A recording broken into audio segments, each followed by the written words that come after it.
আসসালামু আলাইকুম ওরহমাতুল্লাহি ওবারকাতুহু। মহান আল্লাহ তাআলা কিছু পশু পাখিকে এমনভাবে সৃষ্টি করেছেন যারা মানুষের সাথে মিলেমিশে থাকতে অনেক বেশি পছন্দ করেন।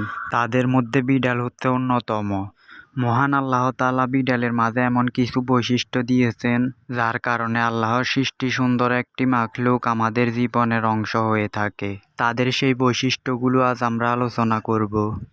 আমাদের আশেপাশে দুঃখ, দুর্দশা এবং দুশ্চিন্তা এমন এক মহামায়া সৃষ্টি করে যা আমাদের উপর আধিপত্য বিস্তার করার চেষ্টা করে। একটি গবেষণায় দেখা যায় আল্লাহ তাআলা বিড়ালের শরীরে এমন এক ব্যাকটেরিয়া রেখেছেন যা আমাদের আশেপাশে থাকা বিদ্যমান নেগেটিভ এনার্জিকে নিজের মধ্যে শুষে নেয়, যা আমাদের মধ্যে থাকা দুশ্চিন্তা অনেকাংশে কমে যায়।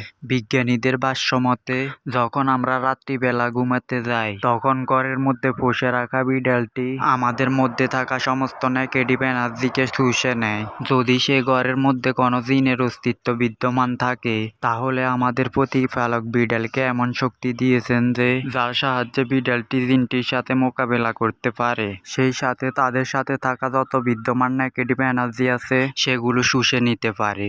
কিছু কিছু ধর্মের মাঝে বিড়ালকে নাপাক প্রাণী হিসেবে জেনে থাকে, আবার কিছু কিছু ধর্মের মাঝে বিড়ালকে হালাল মনে করে তার মাংস ভক্ষণ করে থাকে। কিন্তু ইসলাম ধর্মে বিড়ালের মাংস খেতে নিষেধ করা হয়েছে এবং বিড়ালের সাথে সহমর্মিতা ও ভালোবাসার আচরণ করতে বলা হয়েছে। যেমনভাবে এক সাহাবীর নাম ছিল আবু হুরায়রা, অর্থাৎ বিড়ালের পিতা।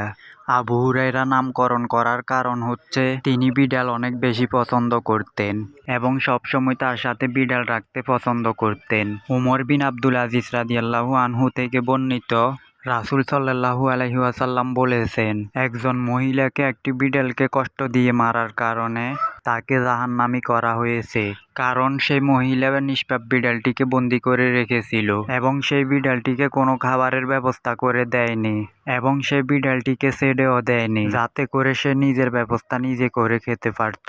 সেই বিড়ালটি বন্দি থাকার কারণে ক্ষুধার কষ্টে দুঃখে দুঃখে মৃত্যুবরণ করে।